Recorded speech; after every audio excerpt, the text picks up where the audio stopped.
Irmãos amados, nós queremos, antes de mais nada, agradar a Jesus. Eu quero agradar a Jesus. Os irmãos querem agradar a Jesus?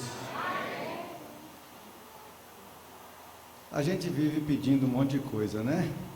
E é para pedir mesmo, mais de Cristo. Mas eu gostaria muito de agradar a Jesus, muito mesmo.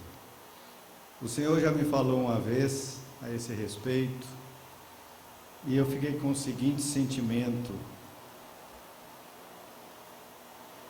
se o Senhor me aparecesse e sorrisse para mim, minha vida estaria totalmente resolvida.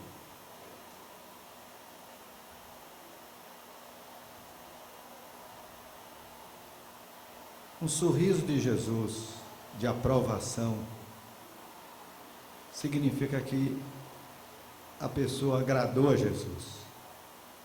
E nada é mais importante do que isso. Então eu gostaria nesta manhã e nessa tarde agradar a Jesus. Como os irmãos são o corpo de Cristo, e embora não tenhamos a mentalidade judaica, nós sabemos que Jesus nos ama muito. Eu acho que se eu agradar aos irmãos, eu estarei agradando ao Senhor Jesus. Porque aquilo que fizeres a um destes meus pequeninos, a mim o fizeste. Então eu peço que os irmãos me ajudem, para que eu possa, usado pelo Espírito Santo, para a glória do Senhor, agradar aos irmãos, e dizer alguma coisa de proveito, de lucro para o corpo de Cristo. Bendito seja o nome santo de Jesus. Senhor Jesus, invocamos o teu nome, Senhor, e pedimos a tua graça nesta manhã, em teu nome, Jesus. Amém. Irmãos amados, eu sei que o tempo já avançou um pouquinho, mas peço que os irmãos não estão com fome, né? Fizeram um lanchezinho, não foi? Então não estão com muita fome, mas o calor está assim um pouquinho forte, né? Os irmãos tenham um pouquinho de paciência, que o Senhor há de nos dar graça, acabamos de pedir. O tema dessas nossas 4 participações é terra que mana leite e mel. Vamos dizer esse tema, irmãos? Terra que mana leite e mel. Terra que mana leite e mel. Já pensou, irmãos? Sabe o que é manar? Manar com R no fim, não o maná que Carlos falou, mas com R no fim. Manar significa jorrar. Já pensou uma terra que jorra leite, mel? Uma figura de linguagem isso, né, irmãos? Significa uma terra absolutamente fértil, rica, produtiva, agradável, bela, terra que mana leite e mel. Louvado seja o nome de Jesus. Então vamos meditar sobre isso. A primeira coisa, isso se encontra em Números, capítulo 14, verso 8. Essa expressão, terra que mana leite e mel. Mas, irmãos, essa expressão está atrelada a uma coisa extremamente importante. Jesus Cristo colocou como a coisa mais importante. Perguntaram a Jesus assim: Senhor, que hei de fazer para fazer a obra de Deus? O que é que eu faço para poder dizer que estou fazendo a obra de Deus? Jesus respondeu: a obra de Deus é esta, que creiais. E aí ele diz mais alguma coisa, vamos ficar no que creiais. Esta é a obra de Deus, crer. O povo de Deus precisa crer na palavra, não em coisas fora da palavra, mas na palavra. Mas crer mesmo, de todo o coração. A Bíblia é a palavra de Deus. Sou absolutamente com Carlos e com todos os irmãos. A Bíblia é a palavra de Deus. Tem um corinho pentecostal antigo que diz: sei que a Bíblia é... Conhece?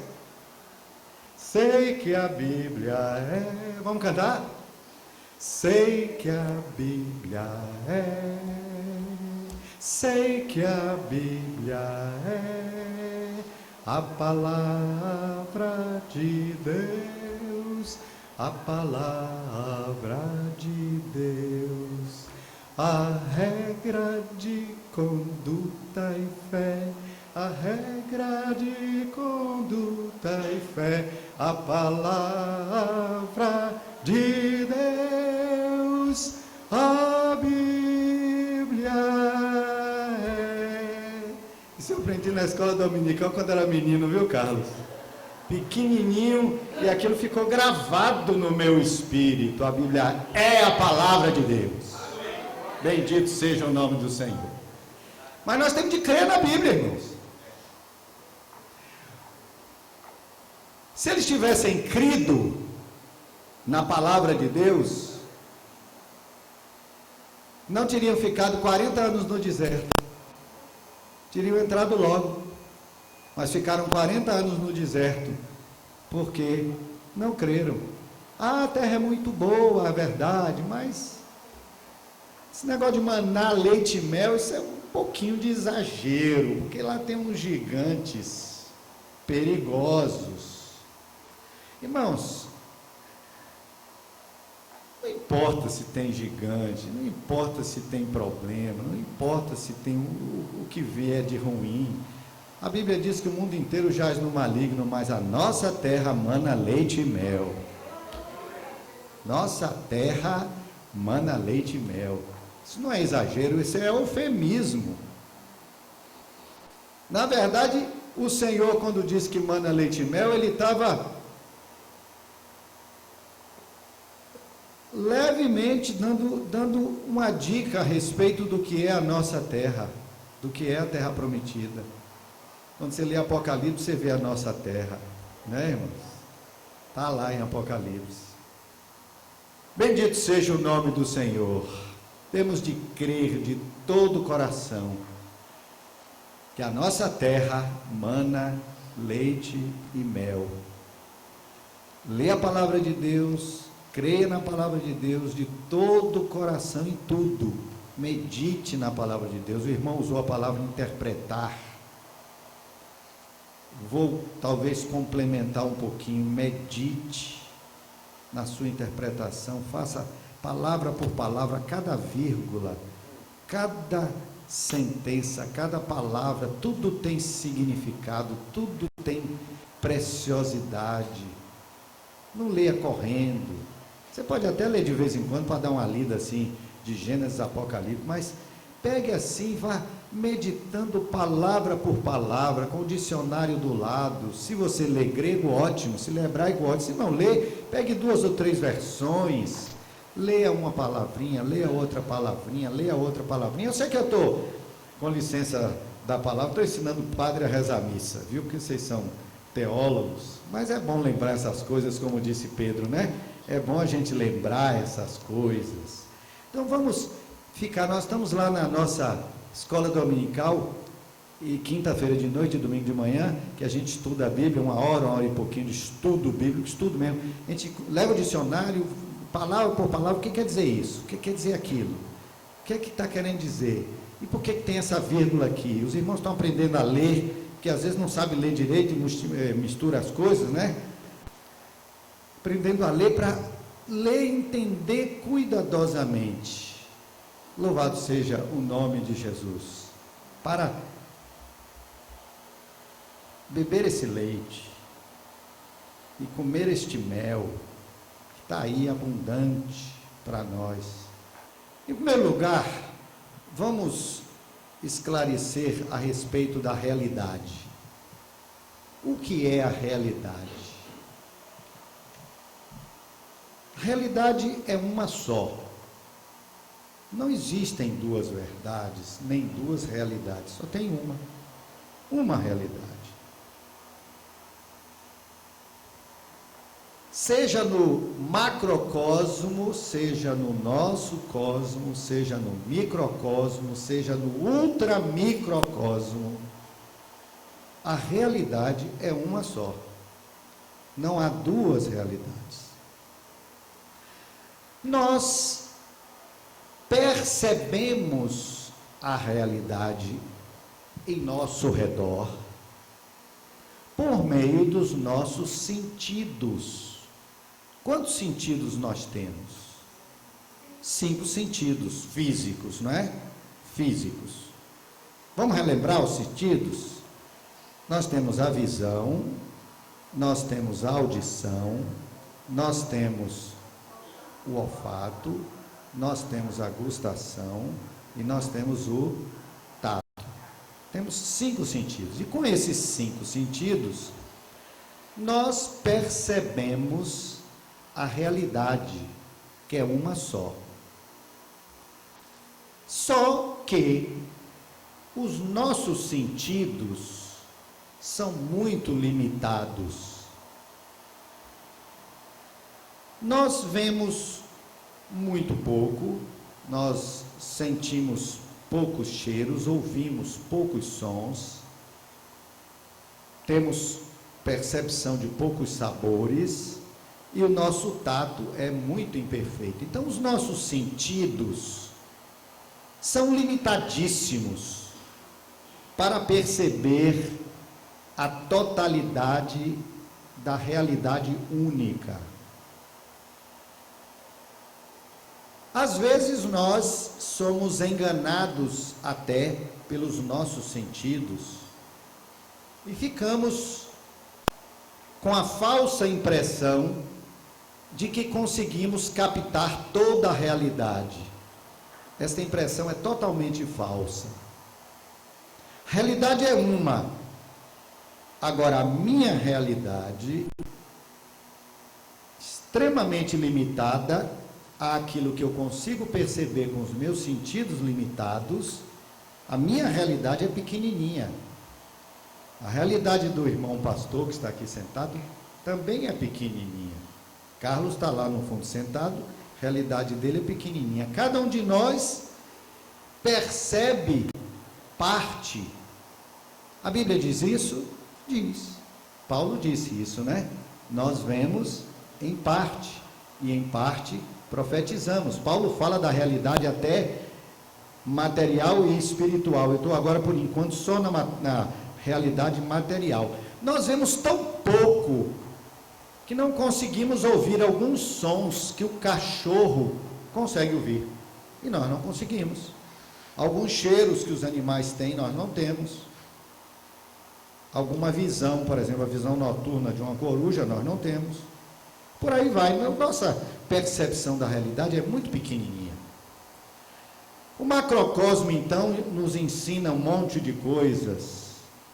Os cientistas, usando aparelhos que potencializam os sentidos e usando cálculos matemáticos que superpotencializam os seus sentidos humanos, eles conseguem ampliar a visão da realidade. O macrocosmo se abre a cada dia com fenômenos imensos, inexplicáveis, que nos deixam completamente pasmos e perplexos. Sentimento que Davi já teve, né, irmãos? Davi já teve esse sentimento. Quando eu vejo os teus céus, obra das tuas mãos. Davi ficou completamente pasmo e não tinha telescópio. Você já esteve no interior sem luz elétrica? Você sobe num morro, num monte, tudo absolutamente escuro, você olha para cima, você vê amplidão total, e você imagina que não tem fim, é infinito. O que quer dizer não tem fim? Se você viajar a uma velocidade da luz, numa direção certa, você leva alguns bilhões de anos e não chega no fim, de tão grande, imenso o espaço. Sabe o que é 1 bilhão? Você já imaginou o que é esse número 1 bilhão? Você pode viajar bilhões de anos. Sabe só o que é 1 bilhão? Se você começar a contar agora, você leva assim uns 300 anos contando para chegar no 1 bilhão. 1, 2, 3, 4, você vai morrer, morre seu filho, seu neto, seu bisneto, e não chega no 1 bilhão. Tão grande é esse número, e você viaja bilhões de anos e não chega no fim. Que é o homem para que te lembres dele? Então, no macrocosmo, nós não percebemos quase nada com os nossos sentidos. Isso é para a gente se humilhar mesmo e dizer, eu sou limitado. Quando você vai para o microcosmo, a mesma coisa, você não vê seres vivos como bactérias. Você não vê nenhum ácaro, que é um ser relativamente grande. Tem perna, tem aparelho digestivo, tem tudo, e é invisível aos nossos olhos. Se você não tiver um microscópio, você não consegue perceber uma realidade tão próxima. Então, nós não percebemos muita coisa, não é, irmãos? A respeito da realidade. Quando você vai para o ultramicrocosmo, que são as partículas atômicas e as partículas subatômicas, quando você penetra dentro de uma partícula atômica, nem instrumentos modernos conseguem visualizar essas partículas. Elas são percebidas por meio de cálculos matemáticos muito complexos, que pouquíssimos cientistas dominam. E nós não percebemos isso normalmente, só percebemos depois que vamos ler a teoria de alguns cientistas e tal, e ficamos em dúvida, será que é, será que não é? Por quê? Porque nós somos muito limitados para perceber a realidade total, que é única. Nós não temos essa percepção, então nós precisamos ter humildade. Nós não percebemos tudo. O segundo fato a respeito de comunicação é como o nosso cérebro processa a realidade percebida. Como é que o nosso cérebro coleta os sons, as luzes, as imagens, os cheiros, as texturas, os sabores. E o nosso cérebro, que é único, é o meu cérebro, é o seu cérebro, é o seu cérebro, cada um tem o seu cérebro, processa essas informações de acordo com aquilo que nós temos como cultura, como paradigmas. Então, cada um de nós processa as informações de uma forma diferente. Então, cada um de nós consegue enxergar a sua realidade, parte da realidade geral. Mas onde é que eu estou querendo chegar, irmãos? Eu estou querendo chegar, irmãos, que eu vou falar um monte de coisa com os irmãos. Eu vou dizer um monte de coisa. Mas saibam que eu tenho plena lucidez, está muito claro para mim, que tudo que eu vou dizer para os irmãos são coisas que eu percebi, fazem parte da minha realidade. Não é a realidade total. Eu tenho uma pequena visão da realidade que eu quero compartilhar com os irmãos. E os irmãos, cada um dos irmãos, tem a sua percepção da realidade. Porque quem nos dá a maior percepção da realidade, graças a Deus, é uma única fonte. E é por isso que todos nós, apesar da diversidade dos nossos cérebros e das nossas percepções, Apesar de termos tantas limitações, mas tem um ponto com uma fonte única de informação que nos faz ter a mesma visão. É a respeito de Jesus Cristo, o Senhor e Salvador das nossas vidas. E a fonte é o Espírito Santo que nos esclarece isso. Então a gente só tem essa visão única por causa do Espírito Santo. Essa é uma parte da realidade que não diverge. Quantos aqui creem que Jesus Cristo é Deus? Nós cremos que Jesus Cristo é Deus, não temos nenhuma dúvida. Deus mostrou a todo mundo que o seu Filho é o nosso Deus. Quantos creem que nós somos salvos pelo sangue de Jesus Cristo? Olha, irmãos, isso é um milagre. No meio dessa diversidade de informações, há um povo que crê numa coisa só. Nós temos opiniões diversas a respeito de muitas coisas periféricas, mas no essencial, nós somos um. Jesus Cristo é o nosso Deus, o nosso Salvador. Agora, a respeito de outras coisas, nós temos opiniões. Paulo diz isso, né? Quem tem suas opiniões, fique firme nas suas opiniões, não é? E nós vamos, nesta manhã, nesta tarde, nesta noite, amanhã, nós vamos externar opiniões, externar visões pessoais, para que os irmãos aprendam alguma coisa. Por quê? Comunicação é exatamente esse compartilhar de realidades. Por isso que nós não podemos andar sós. Porque se a gente anda só, a gente está estagnado. É aquilo que a gente vê e pronto. Mas a gente precisa dos outros. A gente precisa de Carlos lá na faculdade. Precisa dos professores. Os professores precisam dos estudantes.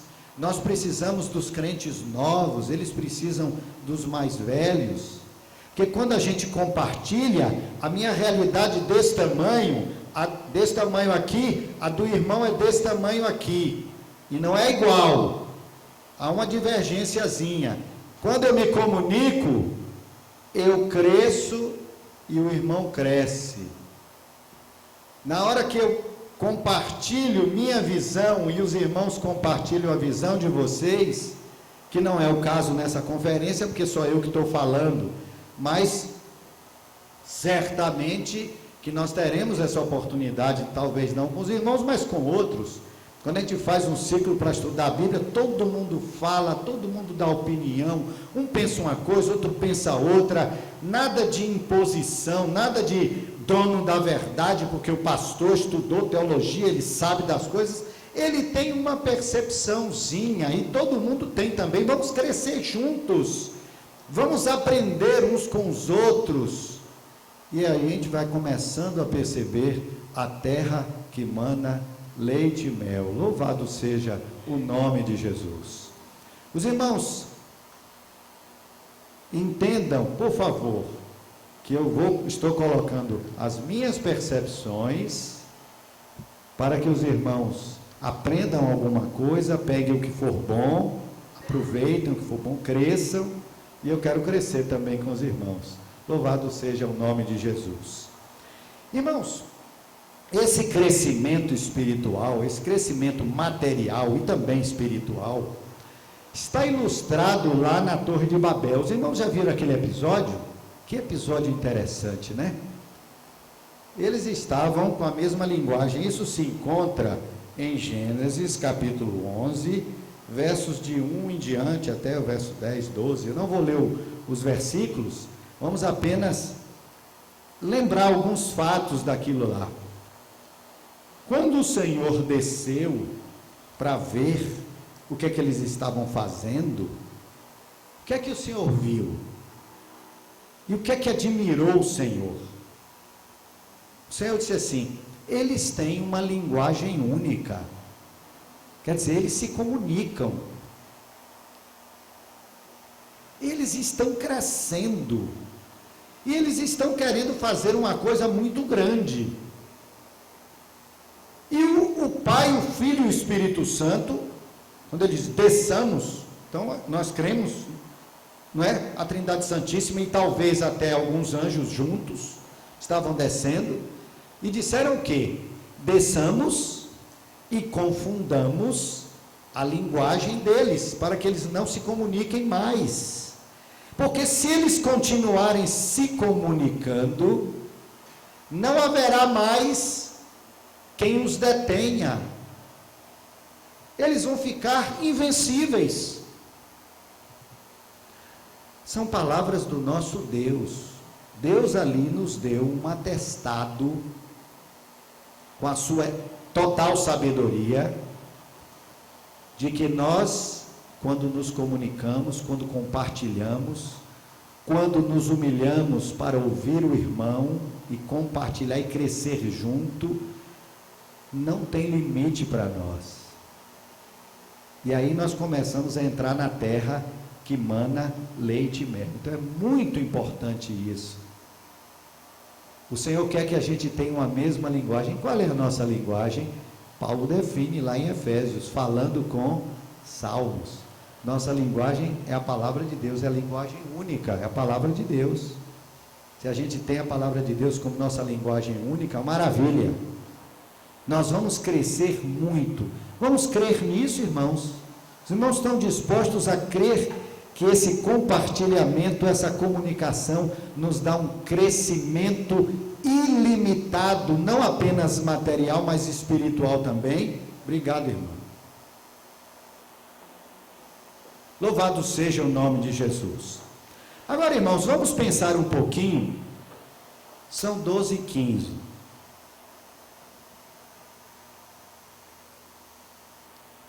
Eu vou prosseguir até 12h30, viu, irmãos? 12h30 a gente interrompe, 2 horas a gente recomeça, o primeiro horário à tarde vai ser para mim, não é isso? E aí eu dou continuidade às 14 horas, ou 14 alguma coisa, né? Conforme a vontade do Senhor. Mas eu queria conversar a respeito dessas percepções do mundo espiritual. Porque a gente domina bem as percepções do mundo material e as percepções espirituais. Então vamos ver aqui algumas coisas interessantes. Primeiro, nós precisamos do nosso corpo físico, com os nossos sentidos, para perceber o mundo material. E o mundo espiritual? Como é que nós podemos perceber a realidade espiritual? Os irmãos creem numa realidade espiritual? Quantos aqui creem numa realidade espiritual? Tem alguém aqui que já teve uma visão de algum anjo? Não precisa levantar a mão, não. Já viu algum anjo? Já viu alguma coisa do mundo espiritual? A Bíblia está cheia, né, irmãos? Entupida de manifestações do mundo espiritual, certo? Mas vamos lá. Com o nosso corpo físico, nós percebemos o mundo físico. E como perceberemos o mundo espiritual? Onde é que estão os nossos sentidos espirituais?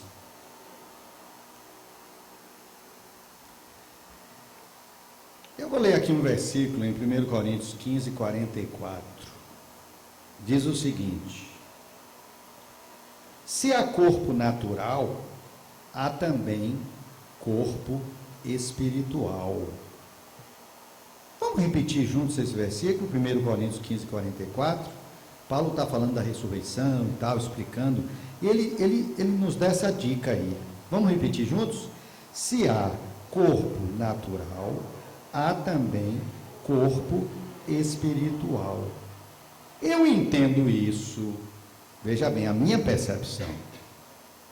Eu entendo isso, Paulo está querendo dizer que o nosso espírito é um corpo. Então nós temos, na minha visão, viu, irmãos? Eu quero ser bem humilde nesse aspecto.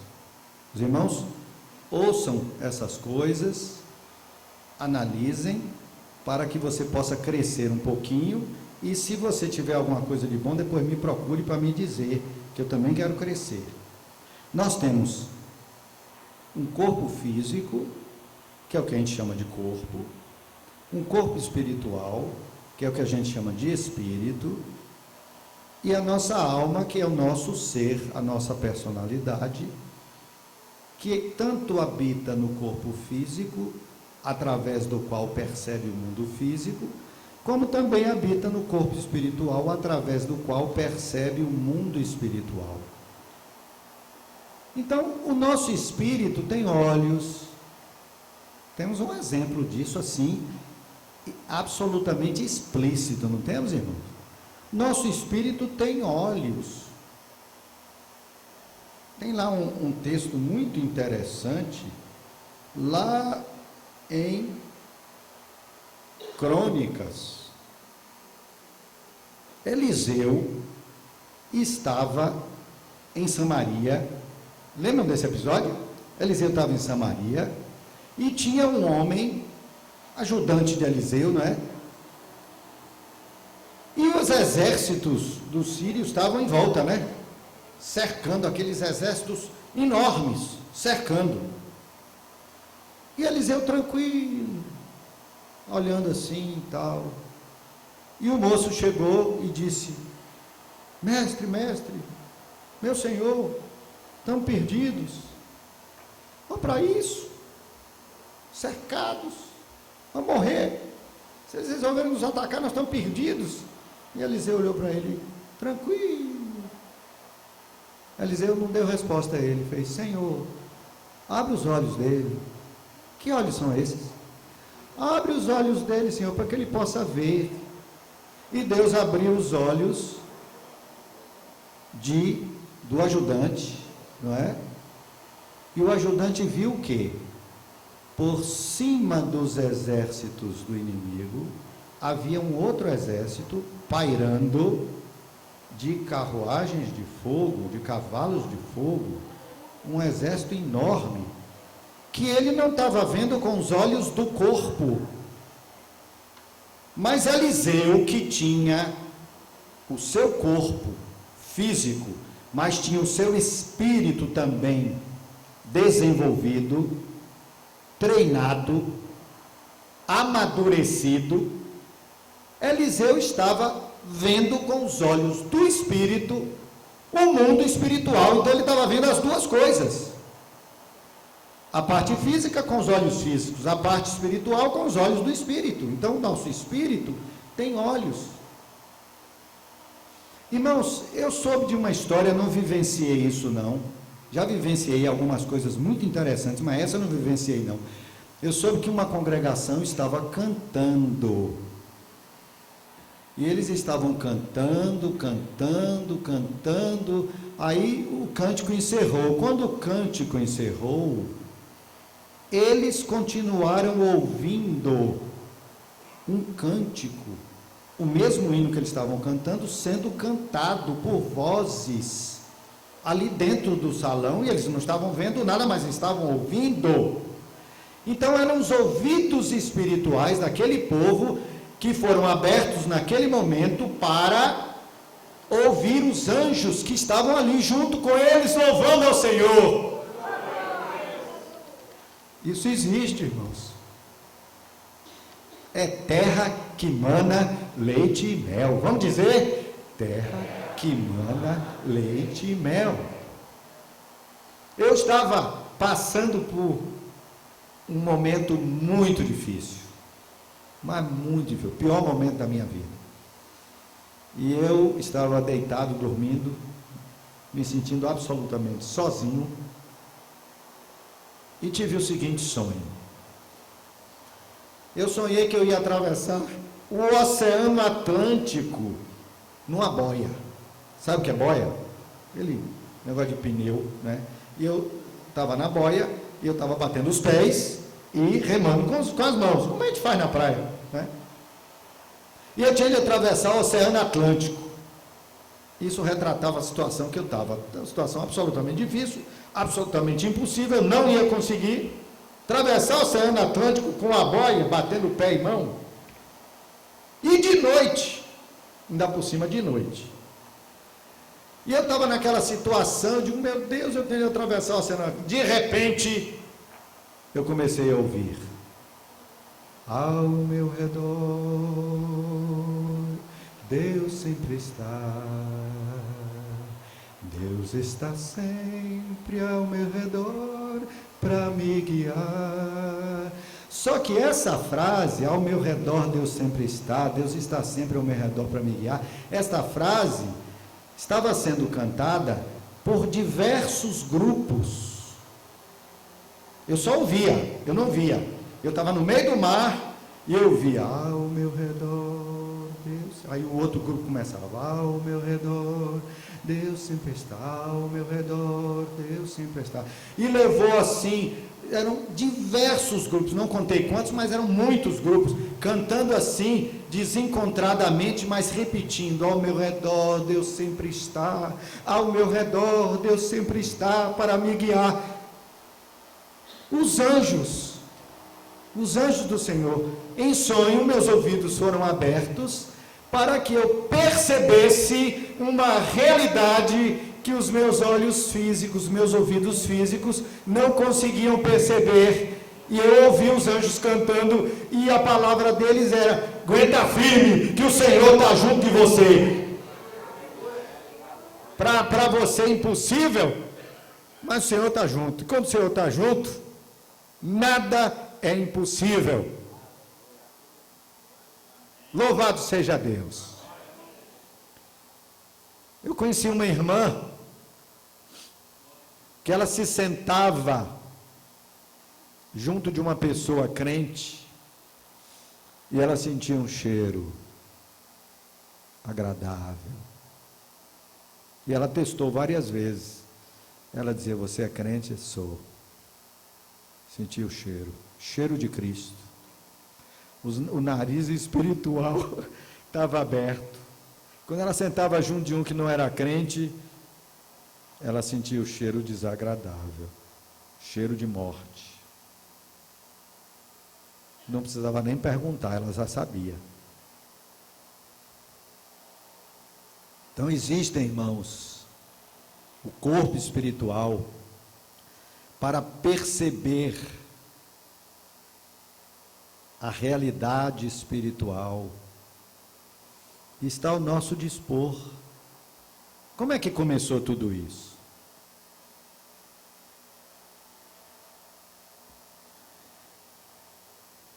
O homem natural não se comunica com Deus. Por quê? Romanos 3,11 diz o quê? Repetindo o Salmo 14, Romanos 3,11 diz o quê? O homem natural. Não há quem entenda, não há quem busque a Deus. Não há um justo sequer. Então Paulo está dizendo, repetindo o Salmo 14, Paulo está dizendo que o espírito do homem natural está desativado.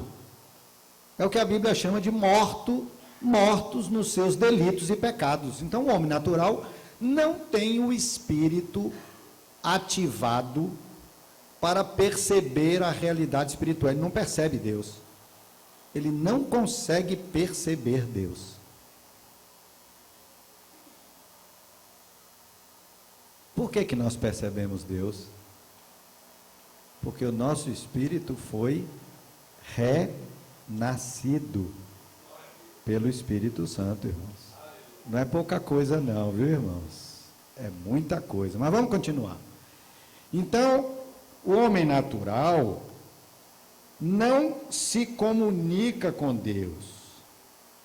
Mas o espírito do homem natural pode ser ativado por espíritos malignos e criar comunicação com os espíritos malignos.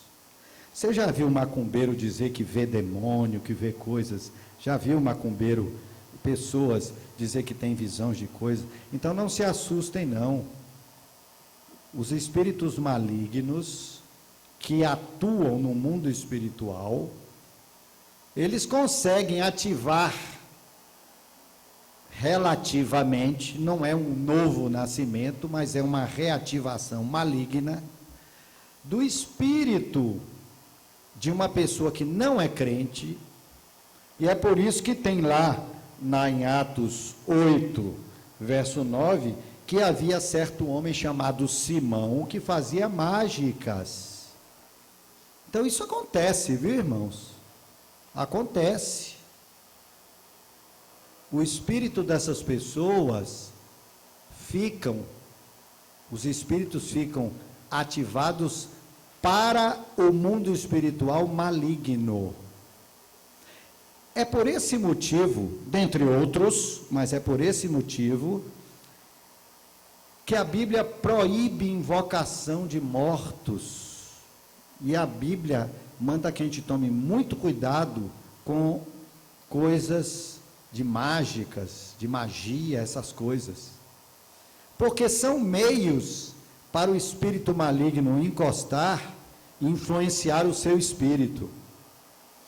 Infelizmente, há pessoas que se convertem, mas trazem no espírito marcas de ativações malignas que ocorreram quando eles estavam fora de Cristo.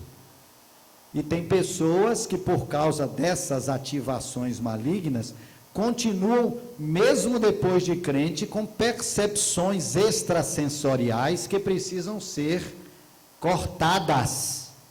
Porque o espírito do crente em Jesus Cristo tem de ser totalmente ativado, renascido pelo Espírito Santo de Deus. Então, as pessoas que vêm dessas atividades de macumbaria e tal, precisam passar por libertação, precisam sofrer libertação, precisam orar pelas pessoas, a pessoa precisa ter consciência disso para ser libertada, porque o seu espírito pode estar marcado por ativações sofridas lá no mundo. Eu já vi pessoas dizerem: eu sempre tive esse dom. Pessoas que estão na igreja congregando: eu sempre tive esse dom, eu sempre vi anjo, e eu me converti e continuo vendo anjo. A gente precisa tomar cuidado com essas coisas. Se sempre viu, antes de ser crente, antes de ter o Espírito Santo, via, essa ativação não era uma coisa boa. A pessoa não confessava Jesus, a pessoa não tinha compromisso com Jesus, às vezes até blasfemava contra Jesus, não é? E tinha visões do mundo espiritual. Que visões são essas? As ativações, tudo indica, essa é a minha percepção, né? Eu não posso julgar absolutamente, porque só Deus julga absolutamente, mas são ativações malignas, a pessoa está vendo coisa, aí se converte e continua fazendo a mesma coisa da mesma forma. Não pode ser, tem de ser nova criatura, e nova criatura o espírito é renascido pelo Espírito Santo de Deus. Bendito seja o nome de Jesus. Mas vamos continuar, irmãos. Eu disse que ia terminar 12h30, está na hora, né, irmãos? Havia certo homem chamado Simão e tal, já vi isso. Deus se comunica com o homem natural. O homem natural não pode se comunicar com Deus, mas Deus se comunica com o homem natural. Como? O homem natural não pode ver o mundo espiritual porque o espírito está desativado. Mas ele pode ver o mundo físico, porque ele tem os sentidos físicos. Então, o que é que Deus fez? Como Deus poderia se comunicar com pessoas que só têm o corpo físico, não têm o corpo espiritual funcionando? Deus se fez homem, físico. É interessante, né? Deus se fez homem, Jesus é homem. Deus escreveu um livro, eu posso pegar nesse livro, posso ler esse livro, qualquer ímpio pode ler o livro. Então Deus, digamos, se materializou para que o mundo que não tem corpo espiritual, mas tem corpo físico, pudesse percebê-lo. Então Deus fala, de acordo com Hebreus, Deus falou antigamente de muitas formas aos pais pelos profetas, e hoje nos fala pelo Filho. Jesus se materializou para que nós pudéssemos, para que o mundo, mesmo quem não tem espírito, pudesse ver Jesus, certo? Jesus Cristo é a palavra de Deus, palavra viva. A Bíblia é a palavra de Deus escrita. E a igreja é o corpo. Então a igreja é instrumento físico para que o homem do mundo que não tem espírito renascido, que o espírito não está funcionando, porque não tem ainda a experiência com o Espírito Santo de Deus, para que ele possa se comunicar com o Deus, possa se comunicar com ele. Então a igreja, irmãos, é muito importante. Nós somos um instrumento para Deus se comunicar com o ímpio. Nossas mãos têm de ser a mão do Senhor para curar o ímpio. Nossa boca tem de ser a boca do Senhor para dizer ao ímpio: eu te amo. Nossos ouvidos têm de ser o ouvido do Senhor para ouvir o ímpio dizer: eu quero Jesus ou eu não quero Jesus. Então, Deus fala com os ímpios por meios físicos, porque ele não poderia ver o meio espiritual. Então a igreja é muito importante, coisa para a gente meditar, né, irmãos? É por isso que a igreja não pode pecar, irmãos. Por isso que a igreja não pode usar esses artifícios que Carlos citou aqui, não pode. A igreja é instrumento do Espírito Santo de Deus, para Deus falar com o mundo. É a Bíblia e a igreja, é Jesus. A igreja é Jesus. Ele nos fala pelo Filho. Quem é o Filho que está no mundo? A igreja.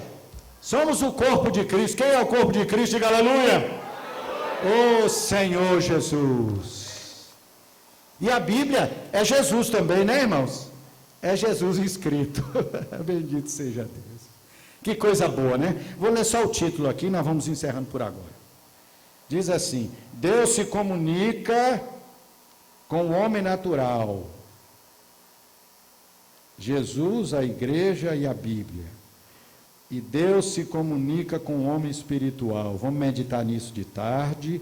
O homem espiritual se comunica com Deus. Vamos meditar nisso de tarde. E terminamos essa parte. Eu não vou terminar agora, porque seria mais, talvez, 15, 20 minutos. E eu não quero cansar os irmãos, certo?